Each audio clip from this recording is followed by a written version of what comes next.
Moçada, puxem as cordas de suas marionetes, que hoje completam 40 anos.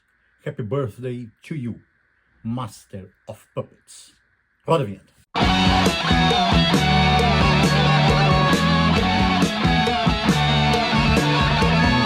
Saudações pesadas, moçada, seu peso do dia chegando para pôr muito mais peso na sua vida. E como faço sempre, antes de falarmos do assunto que temos para hoje, peço para você que ainda não fez sua inscrição, que vai lá, faça sua inscrição, dê lá o seu like, faça seus comentários, tá? Porque nós estamos precisando também de comentários para que o canal possa se expandir e crescer um pouquinho mais aí. Beleza? Moçada, então conforme já dei a pista lá no começo, hoje é o aniversário de um play que foi lançado em 1986 e neste ano de 2026 completa 40 anos. E é o Master of Puppets. Dá uma olhada aqui, ó. Grande lançamento do Metallica. Um lançamento importantíssimo dessa banda, importantíssima. Esse disco foi muito importante para essa banda em 1986. Olha só, moçada. Em 1986 o Metallica estava muito bem, né? Com seus dois primeiros full lengths, né? O Killing All e o Ride the Lightning, mas ainda não tinha chegado ao patamar de uma grande gravadora.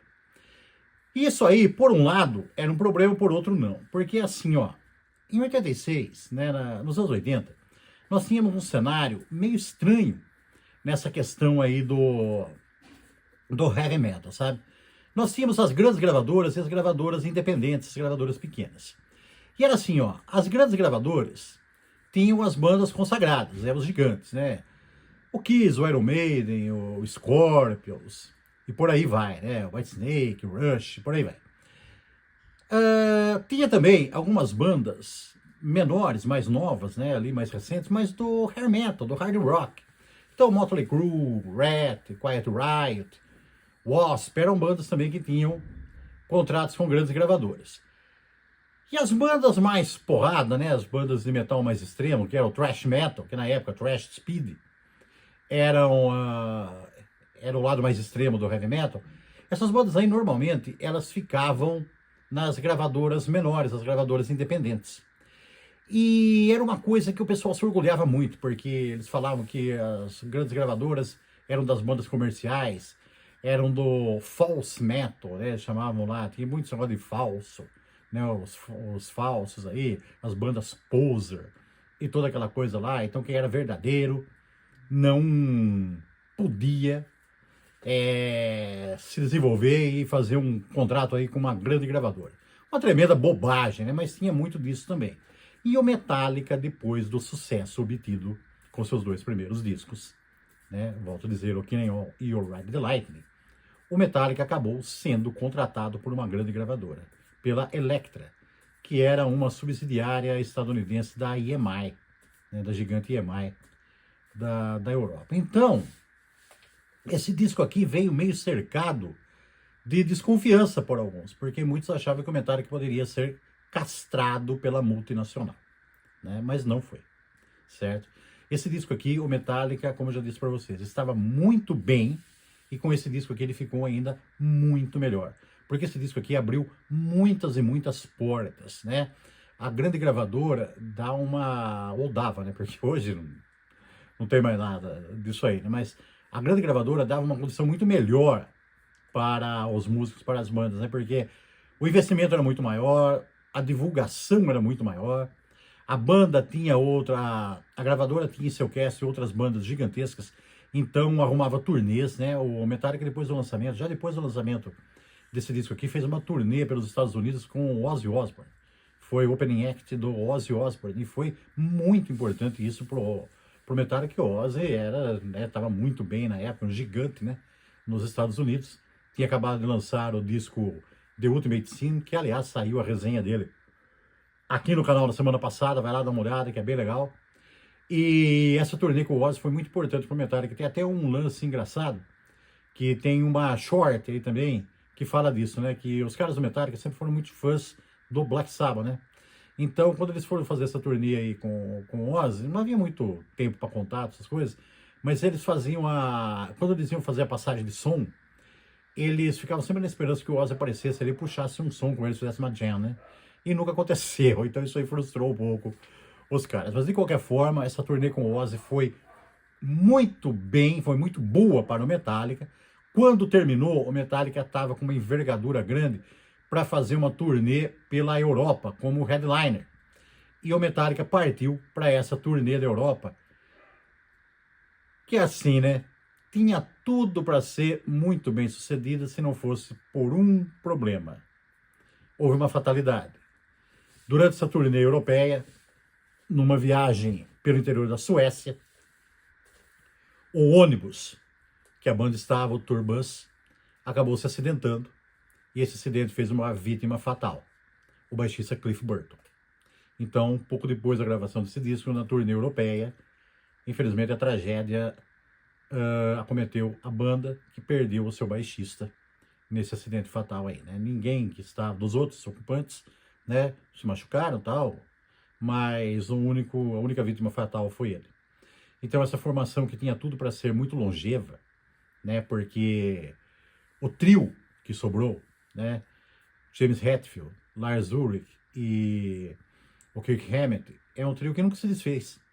Então se o Cliff Burton não tivesse morrido, infelizmente, naquele acidente lá, talvez ele tivesse ficado, essa banda tivesse tido até um recorde, talvez, aí de banda que sem mudar sua formação, né? Mas nunca saberemos porque aconteceu esse problema. E por falar em formação, essa formação, então, foi a clássica do Metallica, né? Não foi a original, certo? Mas foi, assim, você pode dizer que foi a original em termos de gravação dos LPs, né? Dos full lengths, porque quando o Metallica, tem até um caso inusitado aí da gravação do primeiro disco, também tem aqui num short que fala disso. Quando o Metallica foi gravar o primeiro disco, Killing All, o Metallica de São Francisco, né? Eles foram para Nova York gravar. E a formação tinha, na guitarra solo, não era o Kirk Hammett, era o Dave Mustaine, ele mesmo, do Megadeth. Não existia o Megadeth. Dave Mustaine tocava no Metallica. E eles foram lá para Nova York, e lá em Nova York, um pouco antes da gravação, os caras deram um bico no traseiro do Dave Mustaine e mandaram ele embora. Chamaram o Kirk Hammett, que então era guitarrista do Exodus, e só pagaram a passagem de volta, de ônibus, para o Kirk Hammett. Conta que ele embarcou no ônibus, então, duro, né? E o problema é que de Nova York para São Francisco, os Estados Unidos são como o Brasil, né? Um país muito grande, dimensões aí continentais, dá mais de 4 mil quilômetros de Nova York para São Francisco, e ele teve que encarar a viagem lá sem nada, sem um centavo, né? E comer e beber, né? Ele teve que contar com a boa vontade dos outros passageiros lá que arrumaram uma grana para ele. Aí ele voltou para São Francisco, ficou putíssimo, formou o Megadeth e o resto é história. E logo vai ter disco no Megadeth pra gente comentar aqui também. Muito bem. Mas aí então, essa formação que eu vou falar aqui, né, se consolidou e gravou os 3 discos do Metallica, né? Gravou o Killing All, gravou o Ride the Lightning e gravou esse aqui também. Quem são os caras então?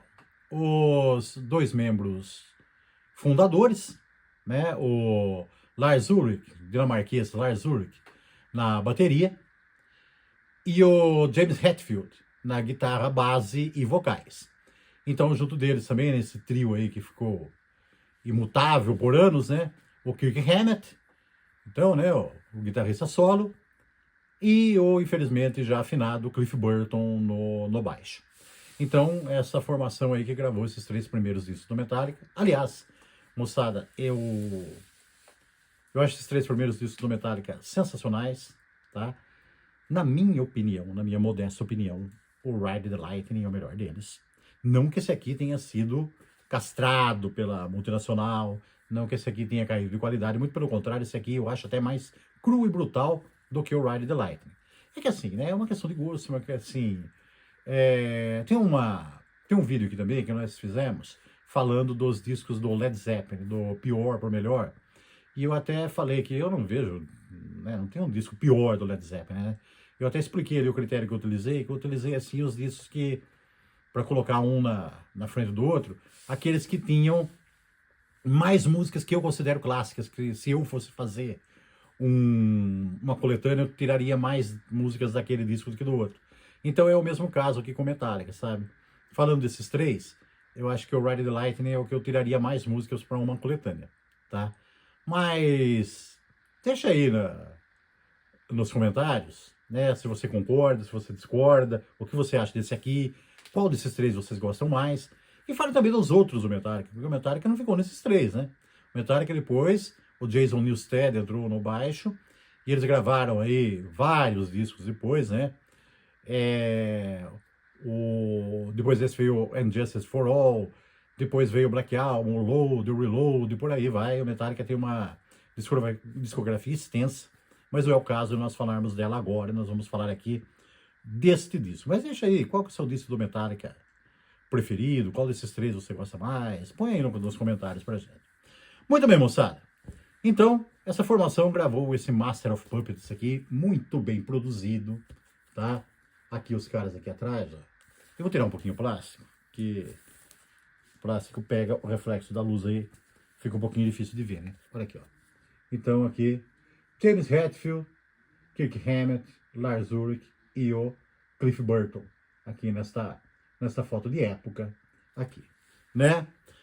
Esse quarteto grande aqui, então, fez esse disco sensacional de thrash metal, com essas faixas maravilhosas que nós vamos falar delas aqui agora. Olha só.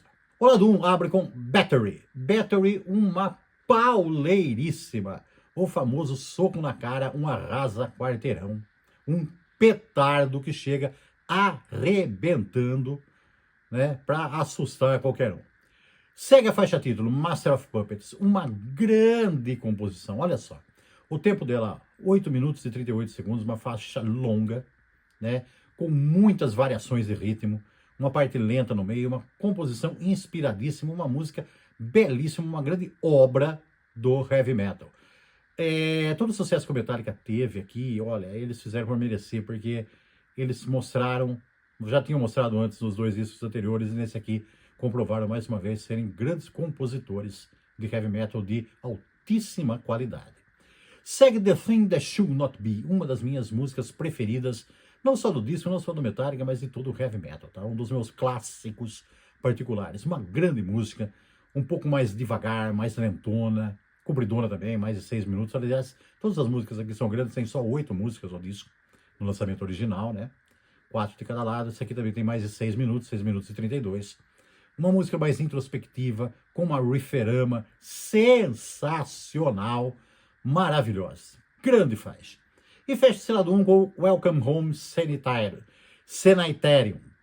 É uma semi-balada, tá? Que lembra um pouco a Fade to Black do disco anterior. Do lado 2 abre com Disposable Heroes. Hoje tá meio a língua tá meio travadinha, mas Disposable Heroes abre o lado 2 aqui do vinil com uma pedrada também, com mais de 8 minutos de thrash metal violentíssimo. Seguindo Leper Messiah, né? Outra paulada, essa aqui para os padrões do disco um pouco mais curta, com 5 minutos e 38. Aliás, a Battery era mais curta até agora, com 5 e 10, tá? Mas uma paulada na moleira também, essa Leper Messiah aqui de arrasar quarteirão. E veio a Orion, a instrumental, né? A tradicional instrumental que nos outros discos anteriores eles já tinham feito também, né? Orion, uma instrumental maravilhosa de 8 minutos e 12. Sensacional, com muitas variações climáticas, uma grande composição também, inspiradíssima, uma outra grande composição desse grande disco, dessa grande banda. E fecha com Damage Incorporated, uma outra paulada, outra pauleiríssima, essa um pouquinho mais curta, com 5 minutos e 8, fechando esse disco aqui, deixando então os tímpanos vibrando do ouvinte. Um grande disco de thrash metal, desta época mágica que foi a década de 80, tá? Moçada, um disco que projetou, catapultou o Metallica às alturas, merecidamente. Um documento do heavy metal, obrigatório. Eu acho muito difícil alguém que diga que curte heavy metal não conhecer esse disco, mas quem não conhece tem que conhecer, quem conhece sabe muito bem do que eu estou falando. Então vai lá, curta, arrebente, porque o disco é atemporal, as músicas são magníficas e é diversão garantida. Muito peso e muita paulada. Mantenham-se pesados e até a próxima. Yeah!